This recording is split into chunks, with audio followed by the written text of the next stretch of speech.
Okay, greetings everybody. Keith here.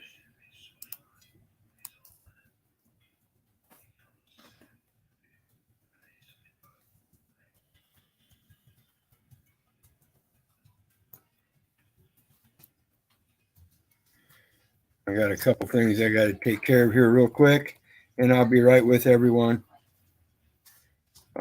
Like I said, I'm still new at this, still trying to get everything figured out, and I have no secretary, so please bear with me.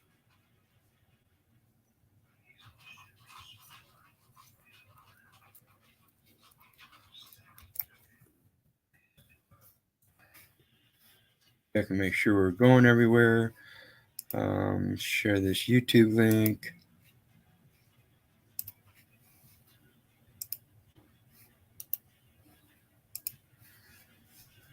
Make sure we're getting it up here.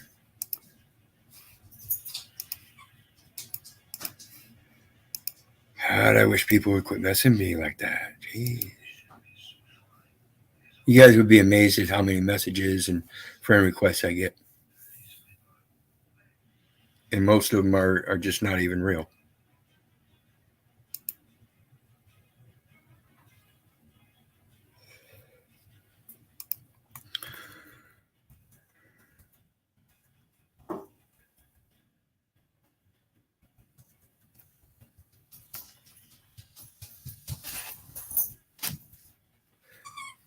Okay, real quick here, one last drop, and get rid of the dog here.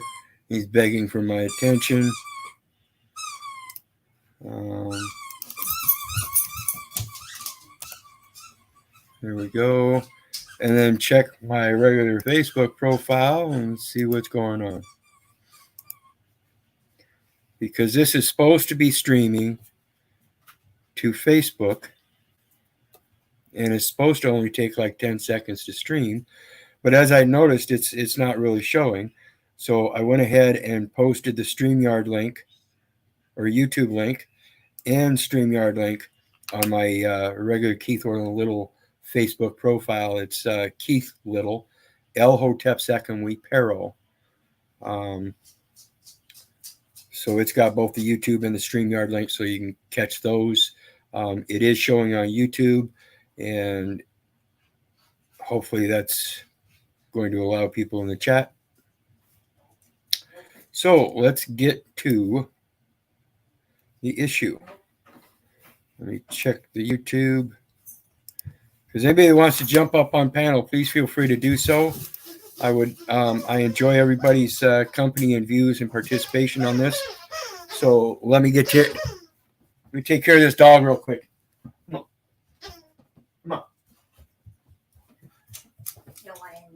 No, well, I'm busy. I'm being recorded. I don't need him in the background harassing me.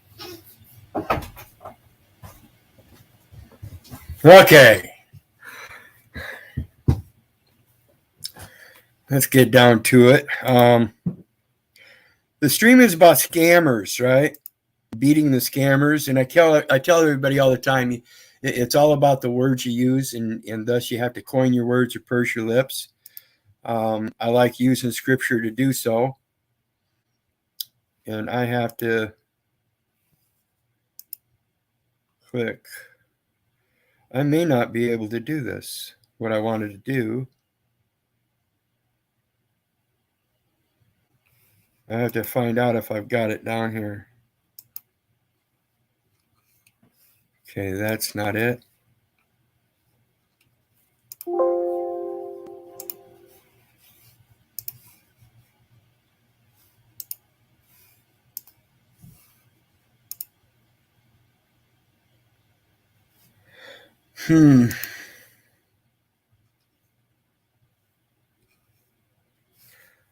Yeah, a new problem I just figured out. Well, didn't figure it out. I just realized a new problem. Because it won't let me switch to my other profile because I'm using a totally different set of windows. Oh.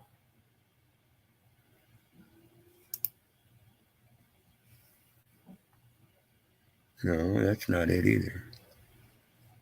Let's try entire screen and see if we switch screens. Nope. Nope. Okay. I'm sorry, folks. This isn't going to work the way I wanted it to. But I will do a short video on it anyway. Hopefully being able to explain it verbally. I really don't have the context of the comments made by the other party unless I were to just read them off, and I might do part of that. But the basics of it is that there was a presentation of somebody offering a, we'll call it a gift because it wasn't specifically mentioned as a grant, but they were wanting to know if they could gift us some money and what the reason we would use it for. So we explained it to them. And that explanation included that we don't buy or sell anything, that we can't buy or sell anything. We're not structured and organized under the laws of the United States to do so. So that was part of the communications. And then consequently, it was explained that we were to pay a $50 fee. Now, we questioned this $50 fee, why and everything. And they, of course, clarified as part of the grant, or the gift, It was just a matter of the process. So knowing that that was the information put forth in the supposed gift or grant, then it's just like a contract. It's a condition. It's the process that has been stated as being due. That's what's going to happen. Now, of course, in doing so, in them mentioning there was a $50 fee, we did mention that that wasn't part of the process, and that now we have been presented with something that wasn't disclosed at first. And so that was quelled as, again, they explained it was part of the process. So we paid the $50 fee. Then all of a sudden it became part of the process as a $75 clearance fee. So again, knowing that if it's not a gift, then it's the construction of a contract. We made the appropriate amends and made the agreement to pay the $75. We transferred the $75. And while I want to make it clear, we used the PayPal account, and the first $50 went to one account. Again, using the private hybrid email that I use. And I don't ever use a commercial email in regards to these settings anymore.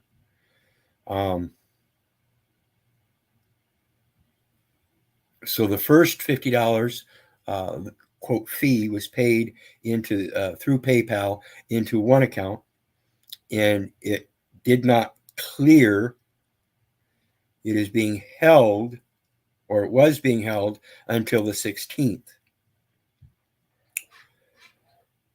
That's when they turned around and said, well, we need a $75 clearance fee. Well, this fee went to a different address because supposedly the accountant didn't receive it through the first one because obviously the first $50 payment was being held. So the $75 went to another account and went straight through instead of being held. This is part of my learning process. We got to learn to quit being fearful of this stuff so we can learn.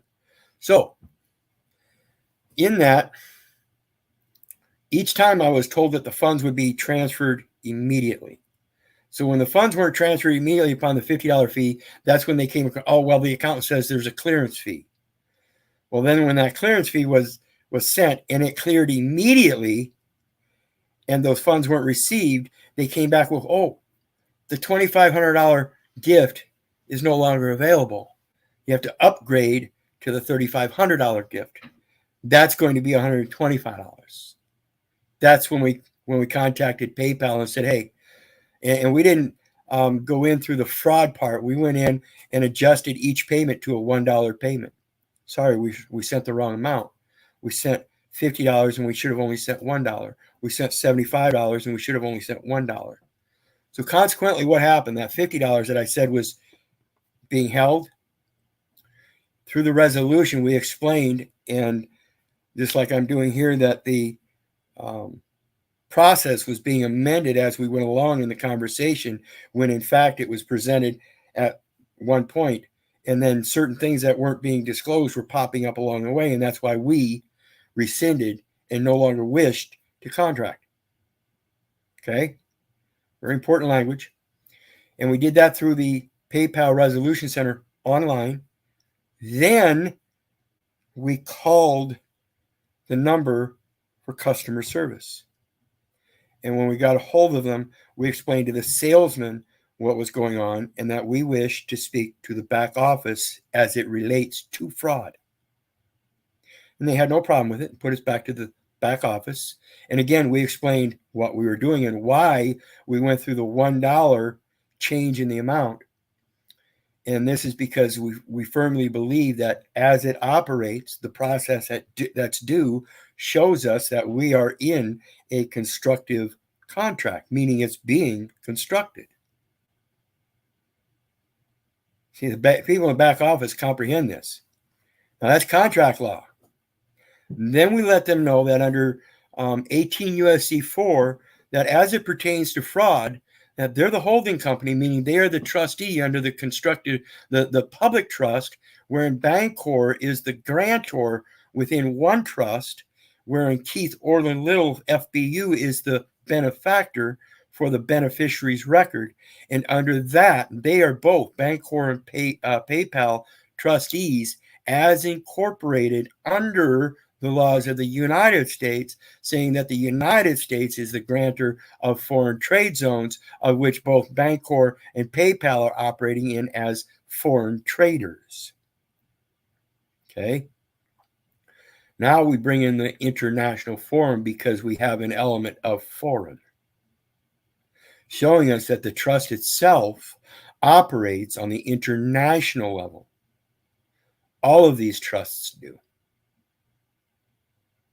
All the way down to the city, the municipality, all the way down to each individual household that has each individual independent and separate address, which is known as a street name security.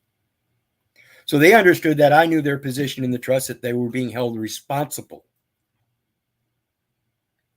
for misprision of felony if they did not report it and act accordingly. So rather than report it as fraud, they acted accordingly on the $1 issue. And because the $50 being held for clearance issues, it was refunded in total for $50. While as the $75 amount went straight through, they amended it to $1. And what that does is if the other party wants to continue on in this contract, we are the ones that gave consideration. We are the ones that gave the consideration if they want to continue and process this new amount of $3,500 because the $2,500 already been told that it wasn't available.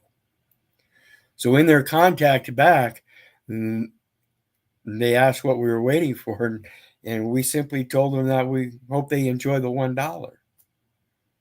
They failed us 3 times in a row, showing bad faith because they amended it 3 times. That shows, again, like I said, that it's a constructive contract. By action. Actions speak louder than words. So by actions, it says it's a constructive process. And by the process that's due, we rescind our authority. We no longer wish to contract. And since we have to give consideration to be honorable, the portion of the contracting that was still viable and wasn't refunded was amended to the $1. Simple. And it took, amazingly, that was 2 days ago that it first started with the one guy perpetrating fraud, saying it was a gift, when in fact the evidence shows it was constructive contracting, which they didn't realize. They were trying to scam us. Pure and simple, they're trying to scam. But according to the electronic record, which the FCC has, and which they would have also gotten a notice along with the Federal Trade Commission and the UN and the Joint Chiefs of Staff again, just as I explained to the people that were trying to scam me. I told them all the codes that they were subject to: 18 U.S.C. 4, misprision of felony, 15 U.S.C. 1, 15 U.S.C. 3, abuse of trust, and they're partaking of that abuse of trust in the international communication, electronic communications. And that private hybrid email is proof that they're doing it against somebody that's not corporate. And that's egregious. That's where all nations and organizations and corporate entities stem from. How dare you kill the roots of our corporate entity? That's one of our little babies. We're waiting for him to get organized. He's in development stages. We have to protect him. And when you think about this and realize how it all works, you'll realize how you're protected if you know what vantage point you're protected from. So think about this stuff, people. Learn how to use that contract law. Learn how to use the trust law. Learn the learn the concise English. Get the composition of it down so that you can coin your words, or just purse your lips. Shut the fuck up until you learn how to speak. Like I said, I did it through the emails and the text and everything, but we also did it through the communications of one-to-one with a live voice on the other end. And it was done nothing in writing. It was just 2 days, and it took less than 24 hours to resolve. Less than 24 hours to resolve, folks. And I didn't have to leave this chair. Y'all running to the bank and the post office, spending money for postage, and your time with all of them face to face, getting angry and upset. I used to do that. I've had a lot of people in past PayPal history hanging up on me. I don't do that anymore. Let them know I don't want to upset you, and I don't want you upsetting me. So let's get it to the right party so we can take care of this at the to help sustain your budget. And they comprehend that kind of talk all the time. Everybody I talk to, when I tell them I'm only doing this to help sustain your budget. Oh, okay. Well, that sounds a lot better than saving time. Well, let's save some time and the budget. Pass on the buck. Passing the buck. That's all it's about. Pass it to the right people. Pass the right information to the right people. Coin your words or purse your lips. Well, like I said, I wish I had this figured out and I could show you all the different comments, because it really is important in trying to explain this so you can comprehend it better. But again, I can explain it to you, but I can never comprehend it for you. I can only hope that what I'm putting out shows you that by my actions, the way I'm doing it is proving how it works. And as a matter of fact, what I'll do, I'm going to do a screen share.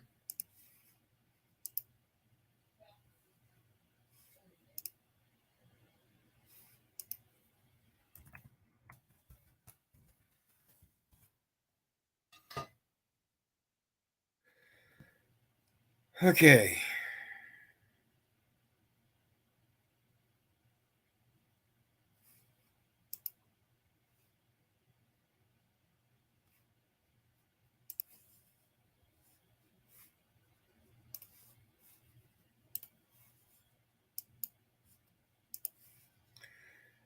Share screen.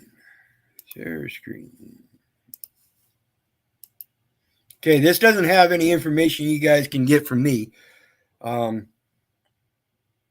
that's going to be of any value, so I'm not going to have any fear of showing this. But what we're seeing here is you see a refund, April 11th, fee reversal, because I sent them $75 and PayPal charged $375 on a non-monetized account because they have to put it in as a business account according to what they tell me. And this is what I've been trying to reconcile for a number of years now. We're not organized to be a business. Okay. So by charging us a business fee, you're asking us for something we can't give. Okay. That's an obligation or other security of the United States under 18 USC 7, 8, and 9. And according to 7 or 8, we can present a stamp or other representative of value. That's what turned me on to the Postal Service. Postal Service is the one that has a real estate investment company that all these banks hold their investments in. They own an address too. And again, that's a street name security. It's a security interest by the Postal Service, the post office. So we have a $3.75 refund for the $75 I sent to the Marilyn Awala. Okay? Write that down. Marilyn Awala. You ever get sent something for a Marilyn Awala or a Lynette Nashali? Okay? April 10th shows the money was sent and then refunded, $78.75. Now, you'll also see April 10th, a fee reversal of $3.75 for the same $75. Okay? Because after it sent to the $75 to this one, they turned around and wanted it sent to this one. This one didn't go through. See? That was after I sent the first $50, and it was refunded through the Resolution Center. Then this one was sent, and it too did not clear right away, so they refunded it. And then they had me send it to this one, and it went in right away. And then PayPal refunded the $3.75, and they can't charge for anything under certain amounts. So the $1 went through, and it doesn't even show. It doesn't even show. Yet at the same time, it's showing these are all pending.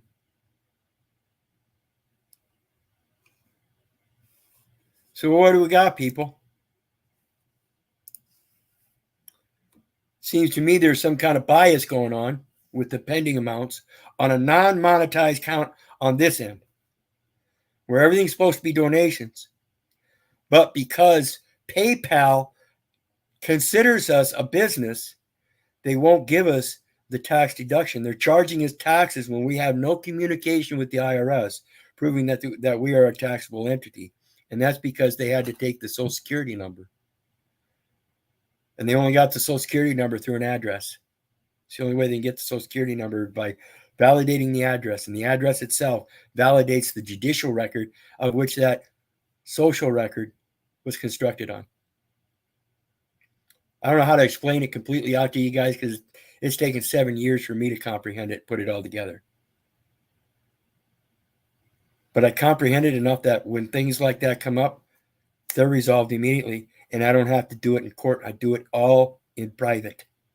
All of it is in private. They tell you that these things aren't viable communications. I guarantee you that it is. It's an electronic device, and it's got an agreement with the IP address as well as the phone number, and the FCC and the FTC and the Postal Service, United States Post Office, Universal Post Office, International Global Postal Trust. Yeah. It's all an information center. It's under the Director General of the International Bureau, and then it stems from the Bureau of Vital Statistics from the bottom up. That is the roots. You can't destroy the roots. He's a respecter of no persons. You're growing the wrong roots. You're growing that person. That person's dead. How can it grow? It's growing throughout the record, and it's evidenced in that record as being a beast. You need to resurrect it. That means it's got to die first. Oh, wait a minute. It never lived. So what's this resurrection? It's resurrecting it in a new name. It's the merger. Everything has to do with mergers and resurrection. The prodigal son went out into the community and the world, and he was a spendthrift. That's what Social Security trust is. It's a spendthrift trust. So you go out to the world and you spend all the inheritance. And it isn't until you return to your true father that he gives upon you his estate. Jacob's ladder. Think about it. Realize who you really are. Your true inheritance is the word. Learn how to use it appropriately, and it has its effect immediately. That is the spelling. You put a spell on them. You're born in a spell of illness. We'll learn how to use them. In the meantime, nobody joined me on panel again. I don't know why. I hope I'm not scaring people off. I hope I'm not a lunatic. I hope I'm not insane, and that's what's causing it. But again, like I've told people several times, I need your input. I'm not perfect. The only way I can help improve myself is by your input. Not only in the information that I'm putting out, but in your critique of what I'm putting out. I need that to show me where I'm wrong, or if I might be wrong, so I can check it out and go deeper in it. I'm not afraid of any of these rabbit holes. Just like I said, I'm not afraid of these scammers. I'm not afraid of the courts. I'm not afraid of anything. I'm told not to fear anything evil. The only thing I'm supposed to fear is our Father which art in heaven, for he is the one that judges us. Our judgment is in the words that people use. So when they bring those words and I see there's something wrong with them, I try to correct them and they still fall. I'm sorry, but I can no longer trust in you. Every word of God is pure. It is a shield unto he who put their trust in God. And with that, again, I love you folks, and I don't give a rat's ass whether you love me back or not. Objection. Hearsay. Show me. Actions speak louder than words. Have a good day, folks. Thanks again.